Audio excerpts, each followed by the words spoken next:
Okay. Okay, good afternoon mga busing. So ito yung action cam ni Sir Ilocano Gunner na pinagawa niya ng side cam.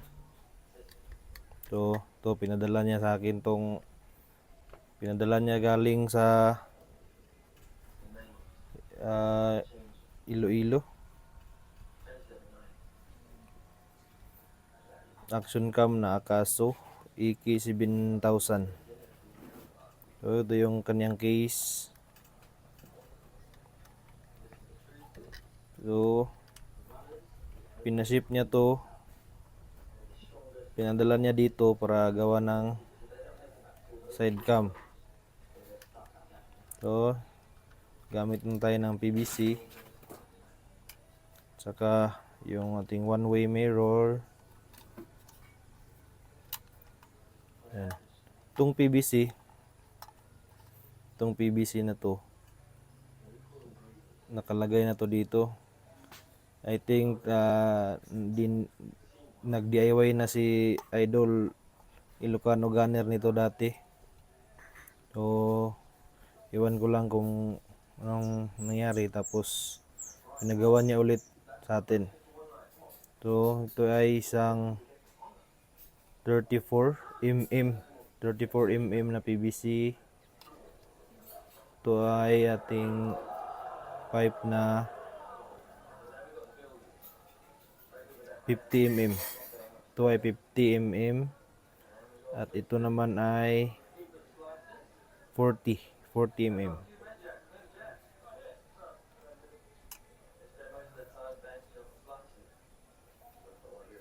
So yung ating inner diameter is 43mm, nasa 43mm. Yan, so punta tayo dito. Hindi ko na binutas yung hard case para protektado pa rin yung kanyang action cam. So subukan natin.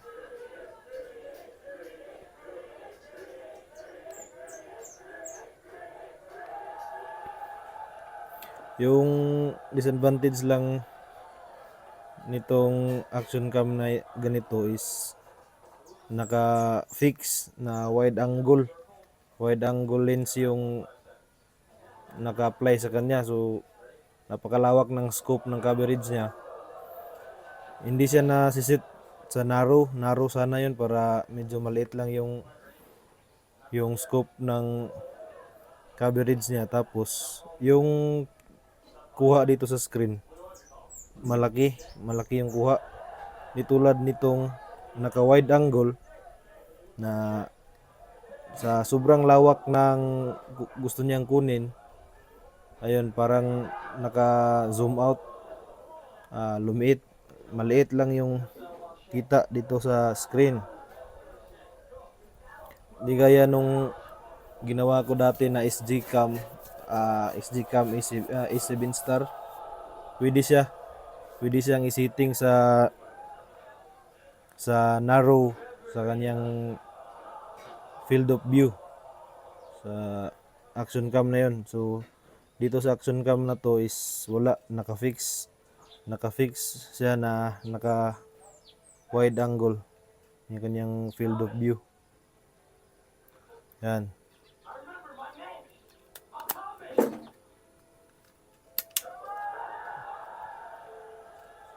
So try natin dito sa scope na maliit.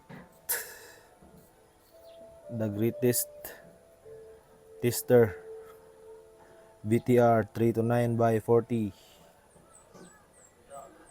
Lagyan natin dito.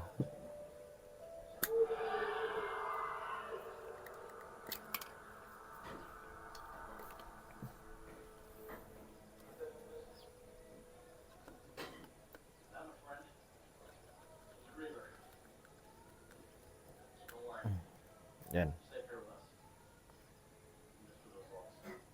Yun siya. So kailangan din i-adjust yung ano nito ng exposure, kasi masyadong masilaw. Na ni-adjust yung exposure ng action cam.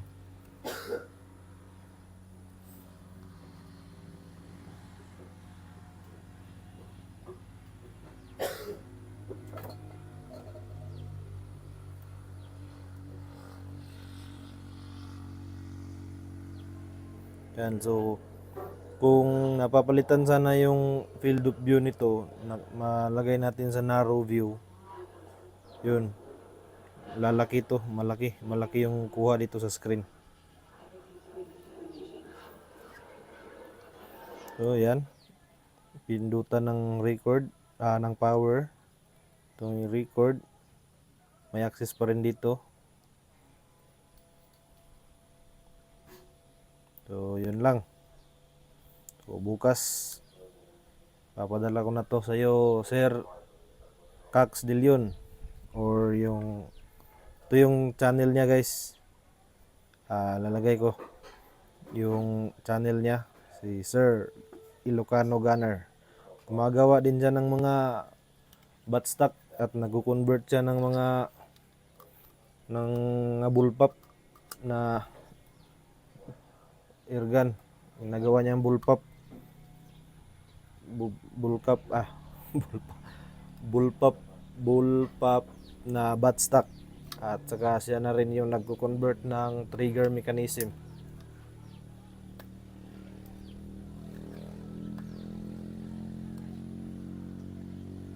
So yan, so lagay natin dito para ready to ship bukas. At dun nga pala, sa mga gustong bumili ng side cam natin na pang cellphone, meron tayong available ngayon. Yan. So yung tatlo dito is meron ng may-ari, papadala na rin bukas. So meron pa tayong apat. Yan. Meron pang apat na wala pang may-ari. So baka gusto nyo, PM nyo lang ako. So yun lang. God bless. And thank you for watching.